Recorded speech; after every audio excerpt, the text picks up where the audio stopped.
Tonight's first guest came all the way from Hawaii. It's Alan V from Salon Blanc. I want to welcome him. He flew an awful long way to come here to join us on the spaceship Finger, Deep Space Nine. And I want to welcome Alan V. Thank you very much for joining us. Thank you for having me. Yeah, you've come quite a long way, longer than you expected. I know I expected to surf here, but it didn't work. I mean, not so much now.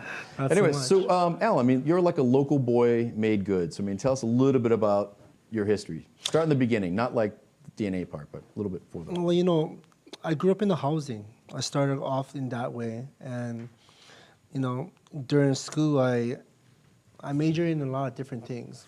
I love finance, and at first I wanted to design furniture.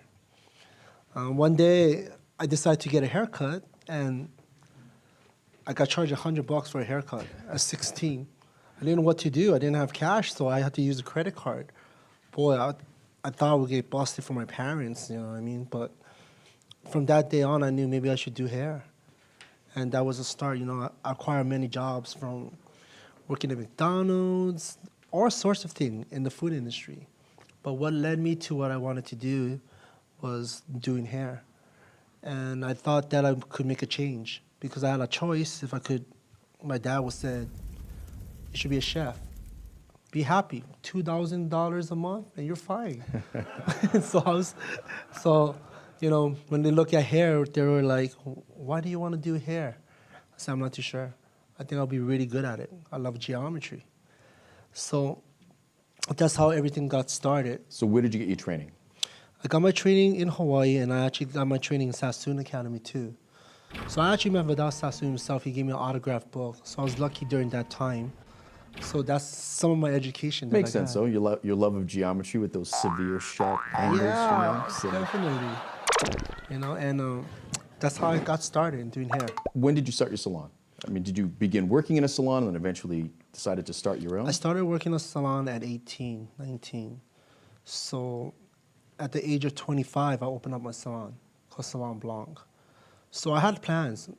I like business, so I already knew that if I was going to do something, I'm going to do something on top. And those were my persistence of dedication. And I love everything about it.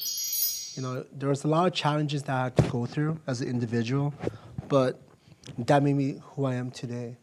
And you love everything about salon ownership? I love everything about being a business owner. Okay. Yeah, I do. Salon ownership and business owner is two different things, and mentor, right? I didn't understand how to be a leader until my team was successful. So success falls into a lot of categories, right? So my success was already opening a salon, thinking as a hairdresser. You know what I mean? But my true business leadership that I thought I graduated was when I see my staff living well. Their livelihood, I changed their life. So when they tell me, thanks, Alan, I finally got to purchase my own house. I finally get to live on my own. I bought something that I like, and because I promised them that they would be successful, I followed through. Okay, I need a hair horror story. So aside from what's going on up there, give us an example of like one of your worst cuts. My worst cut was actually in beauty school. So I was cutting hair, and beauty school, they always cut barber hair, right? So he asked me, can I cut my hair really short? I said, okay. How short? So he told me I want to cut it like 2 inches off, right? So I didn't know why I didn't hear it, but I used like the 2 guard, and I deliberately just shaved his head. And this is the worst thing of all. He had spots on his head I didn't even know. So he walked out of there with spots like everywhere. A cheetah. Yeah. So he actually came after school to look for me. I said, you wrecked my hair. And I was like, oh, this guy's coming after me, I think, So it was one of the funniest stories ever. So, you refer to your salon as the Celebrity Salon. Now, is that because, do you have a high celebrity clientele? I actually do, and they don't really like me mentioning about it. There's a lot of celebrities that who do you hate? in. I do not hate anyone. They might be difficult, but not hate. Hate is a strong word. Who do you love? I love the people that loves what I do.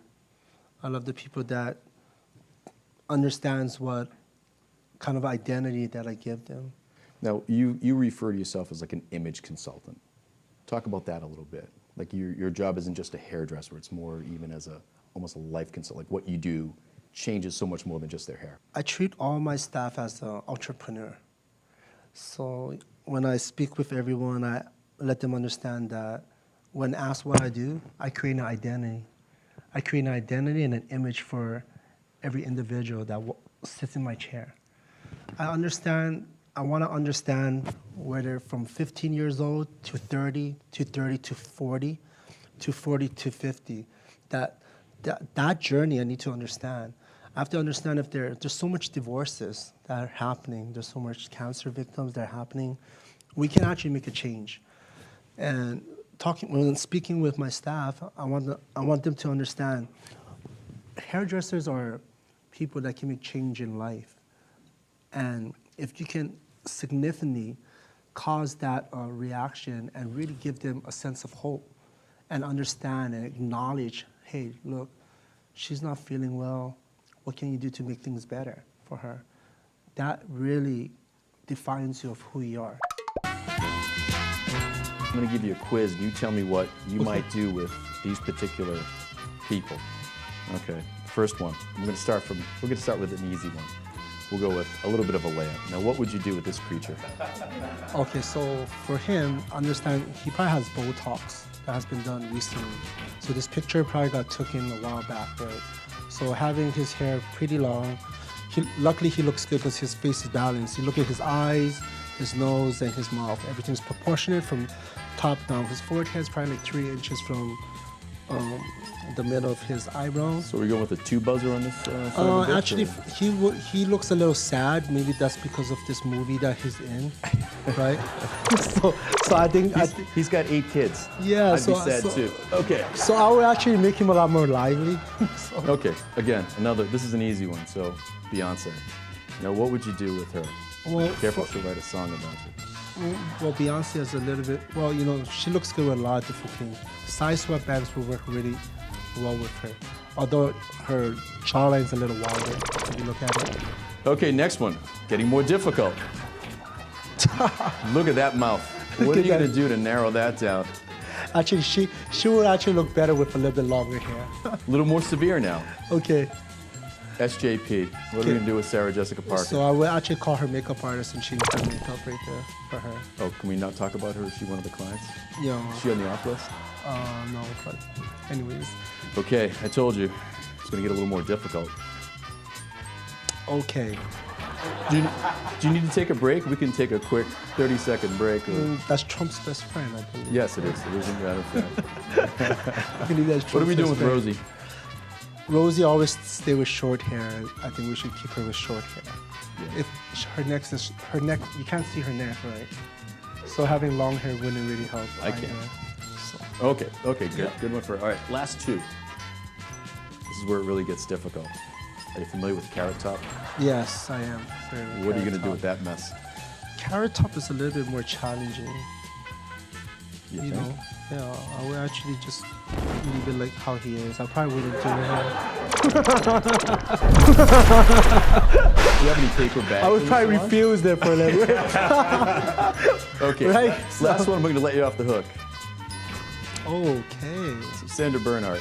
Yes, definitely she needs a little bit more of a, she needs volume on the top a little bit more. Alan, I want to thank you for joining us tonight. Okay, and, yeah. Thanks for coming all the way from Hawaii. All right, thank you very Thank you, much. my All man. right.